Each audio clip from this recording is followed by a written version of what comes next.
বন্ধুরা আন্যেরা তো বহুত ধরনের এটিএম দেখছেন, সিস্টেমে টেহা পয়সা তোলার বা টেহা পয়সা জমা করার এটিএম দেখছেন। আন্যে করে আজকে এরকম একটা এটিএম দেখাবার কথা আমি ফার্স্ট দেখছি, ভাবছি এটা একটা ইউনিক লিগে আন্যে করে দেখাবার লিগে চেষ্টা করতেছি। দেখবেন কি ধরনের এটিএম। আন্যে করে যদি দুধ লাগে এখন দুধ আন্যে এটিএম থেকে এখন থেকে দুধের লিগে দোকান লাগবে না, দুধের লিগে ATM auto auto milk ATM দেখুন।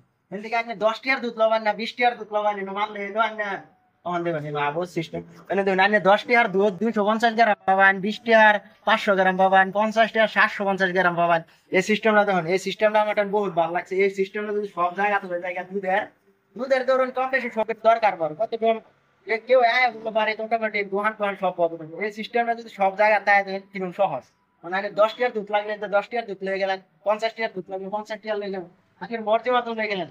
এই সিস্টেমটা ধরুন কেরালা আমি ফার্স্ট দেখলাম, এদিকে আর কি এমনি করে ভিডিওর মাধ্যমে দেয়া এমনি করে জানালেন কেরা কেরা এর আগে দেখছুন কমেন্ট জানাবেন, ঠিক আছে।